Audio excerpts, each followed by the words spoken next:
L'espérance de vie augmente dans les pays occidentaux, mais hélas, les conditions de la vie moderne provoquent les maladies. C'est pour ça qu'on a inventé le terme « maladie de civilisation ». Diabète, hypertension, obésité, cancer. Le nombre de maladies explose, celui de la consommation de médicaments aussi. Les effets secondaires de certaines béquilles chimiques défraient régulièrement la chronique. La méfiance s'installe. Si on parle du traitement par médicaments, je peux dire que nous sommes aujourd'hui dans une impasse. Peut-être existe-t-il une autre voie thérapeutique, une méthode ancienne, louée par les religions, longtemps méconnue par la science, le jeûne. Depuis un demi-siècle, en Russie, en Allemagne ou aux États-Unis, des médecins et des biologistes explorent cette piste. Nous voulions savoir si c'était visible en laboratoire, au niveau des hormones. La restriction calorique a un effet. Alors, peut-on augmenter cet effet avec le jeûne? Par quel mécanisme le jeûne agit-il? Pour quelle pathologie est-il efficace? Les résultats sont étonnants, notamment dans le traitement de la maladie du siècle. C'est une nouvelle approche au traitement du cancer. Certains diraient une approche complémentaire. Les résultats de ces travaux ouvrent des perspectives inattendues et dessinent une autre approche de la maladie et du soin. Et le signe d'un profond bouleversement dans le corps. L'organisme doit se nourrir de lui-même. Mais comment peut-il fournir le carburant nécessaire à sa survie? Le corps dispose de 3 carburants, le glucose, les lipides et les protéines. Le carburant essentiel, c'est le glucose, celui dont le corps a absolument besoin pour fonctionner. Le cerveau ne peut s'en passer. Mais après un jour de jeûne, le stock de glucose est épuisé. Comment l'organisme va-t-il s'adapter? Il va très vite fabriquer du glucose à partir des protéines, c'est-à-dire surtout les muscles. Il va aussi puiser dans ses réserves de lipides, les graisses, pour créer un substitut de glucose. Ce carburant du jeûne se nomme corps cétonique.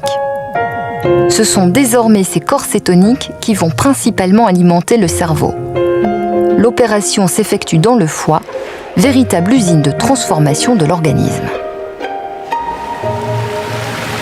Le manchot empereur pratique le jeûne de manière spontanée dès qu'il retrouve sa colonie sur la banquise.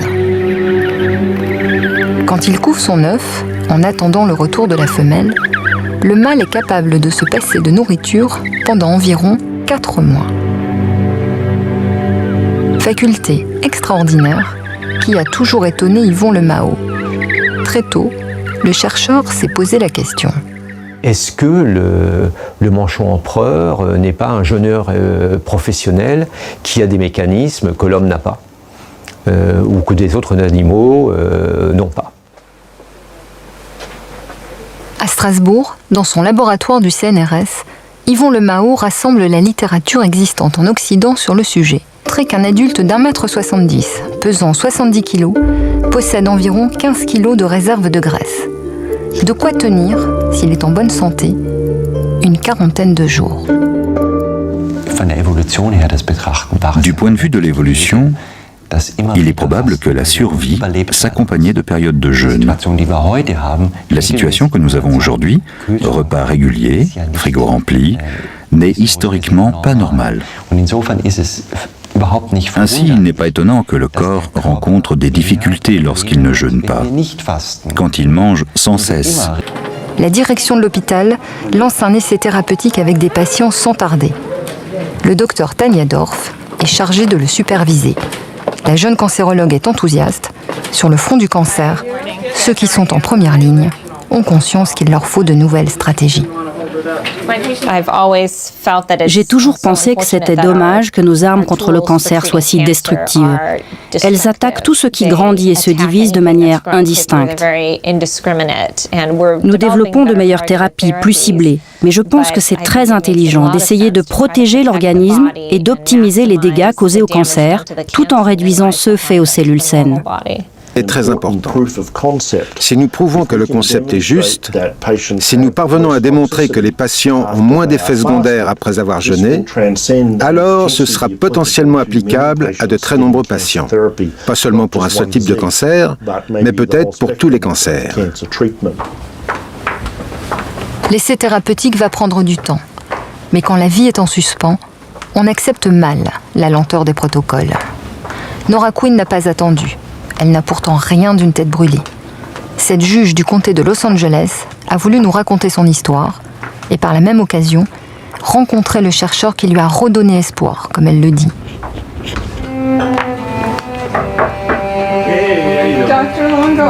C'est en lisant un article du Los Angeles Times qui décrivait les travaux de Longo que Nora Quinn a pris sa décision. On venait de lui diagnostiquer un cancer du sein. Si j'avais attendu qu'ils aillent jusqu'au bout de l'essai thérapeutique, j'aurais dû attendre 10 ans et je serais morte de mon cancer du sein. Je ne pouvais pas attendre. J'ai eu de la chance. Ma cancérologue s'est montrée ouverte. Elle ne m'a pas vraiment encouragée. Elle m'a dit « Si vous voulez jeûner, allez-y. Je ne pense pas que ça fera une quelconque différence, mais allez-y. » Nora Quinn doit suivre 5 séances de chimiothérapie. Elle redoute les effets secondaires, surtout les troubles des fonctions cognitives. Sous le contrôle d'un ami médecin, elle jeûne 5 jours avant la première chimiothérapie. Elle se sent bien et peut continuer à travailler. Pour les 2 séances suivantes, son oncologue la persuade de ne pas jeûner. Elle supporte très mal la chimiothérapie, se sent si mal qu'elle décide alors de jeûner avant les 2 dernières séances de chimio. De nouveau, elle se sent beaucoup mieux. Pour moi, il n'y a aucun doute que j'ai eu moins d'effets secondaires pendant mon traitement. J'ai été moins fatiguée. Et mes neurones ont été moins atteints que ceux de mes amis qui n'ont pas jeûné et qui sont passés par les mêmes cycles de chimiothérapie. Je n'ai aucun doute là-dessus.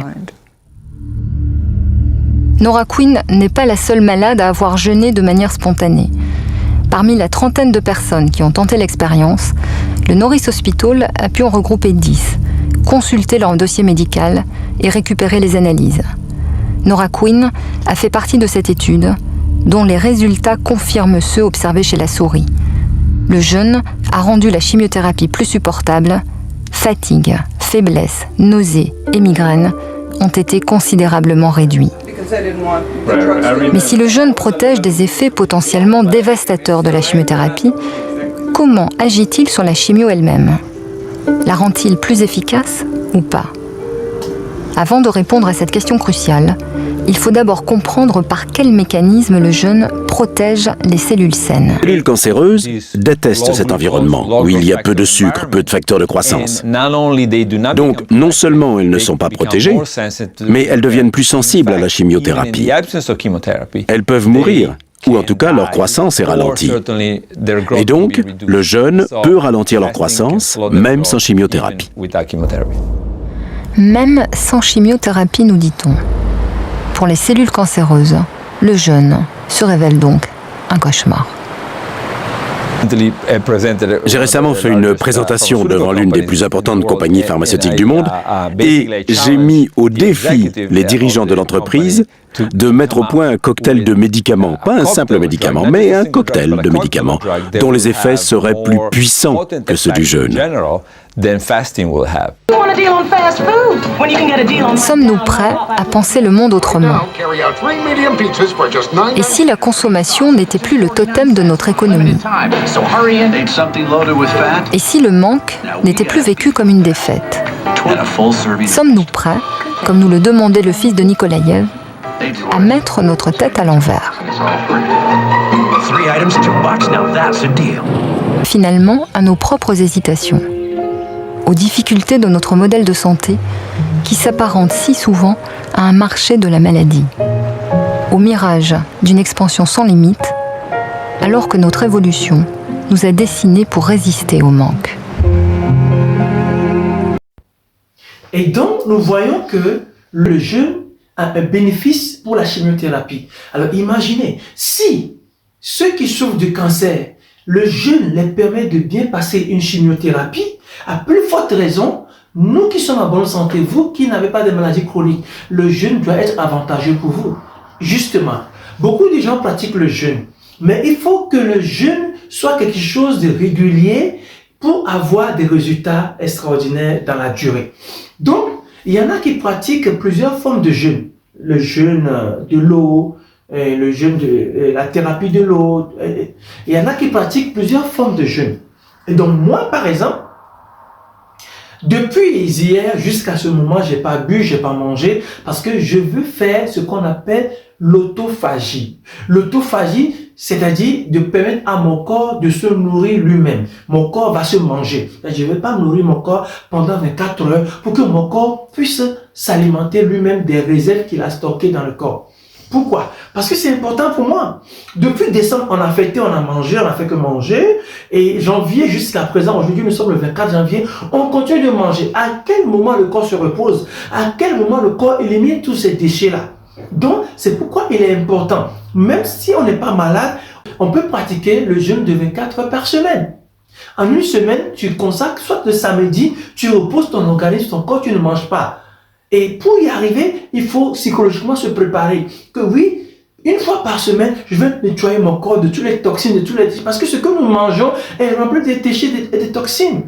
C'est pourquoi il est important de se nettoyer le corps de temps en temps pour que ton organisme fonctionne bien. Donc, pour que la vidéo ne soit pas trop longue, donc suivez-moi dans la prochaine vidéo où nous allons parler de l'autophagie et d'autres formes de jeûne et d'autres styles alimentaires qui peuvent vous permettre d'avoir une bonne santé.